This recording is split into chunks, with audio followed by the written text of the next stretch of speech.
Berdasarkan hasil survei kerangka sampel, area luas panen padi di Bali pada Januari 2025 mencapai 7.377 hektar dan potensi panen sepanjang Februari hingga April 2025 diperkirakan seluas 24.082 hektar. Dengan demikian, total luas panen padi Subron Januari-April 2025 diperkirakan mencapai 31.459 hektar atau mengalami peningkatan sekitar 3.641 hektar atau 13,09% dibandingkan luas panen padi pada Subron Januari-April 2024 yang sebesar 27.817 hektar. Sementara realisasi luas panen padi sepanjang Januari hingga Desember 2024 mencapai sekitar 103.804 hektar atau mengalami penurunan sebesar 4.710 hektar atau 4,34% dibandingkan 2023 yang sebesar 108.514 hektar. Puncak panen padi tahun 2024 sama dengan tahun 2023 yaitu di bulan Mei. Luas panen padi pada Mei 2024 adalah sebesar 16.500 hektar, sedangkan pada Mei 2023 luas panen padi sebesar 14.280 hektar.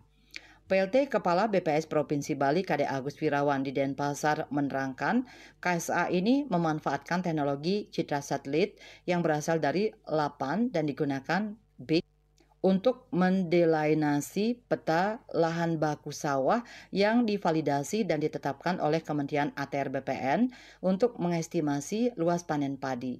Agus Wirawan menyebutkan pada Januari 2025, produksi padi diperkirakan sebesar 44.163 ton GKG dan potensi produksi padi sepanjang Februari hingga April 2025 mencapai 146.612 ton GKG.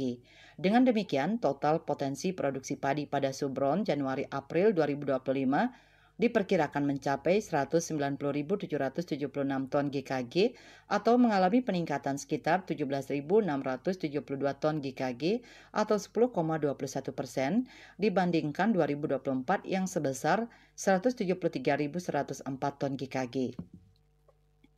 Berdasarkan potensi produksi padi pada awal tahun 2025, beberapa kabupaten kota dengan potensi produksi padi GKG tertinggi pada Januari hingga April 2025 adalah Tabanan, Gianyar, dan Badung. Sementara itu, 3 kabupaten kota dengan potensi produksi padi terendah pada periode yang sama yaitu Denpasar, Bangli, dan Kelungkung. Pihaknya menilai potensi penurunan produksi padi yang cukup besar pada Subron Januari-April 2025 dibandingkan Subron yang sama pada 2024 terjadi di Gianyar dan Denpasar. Sementara itu potensi peningkatan produksi padi pada Subron Januari-April 2025 yang cukup besar terjadi di Buleleng, Tabanan, Badung, Kelungkung, Bangli, dan Karangasem. BPS Bali mengestimasikan pada Januari 2025 produksi beras diperkirakan sebanyak 24.906 ton beras dan potensi produksi beras sepanjang Februari hingga April 2025 ialah sebesar 82.683 ton. Dengan demikian potensi produksi beras padi Subron Januari-April 2024 diperkirakan mencapai 107.589 ton beras atau mengalami peningkatan sebesar 9.966 ton atau 10,21% dibandingkan dengan produksi beras pada Januari-April 2024 yang sebesar 97.623 ton beras. Suardike Bisnis Bali melaporkan.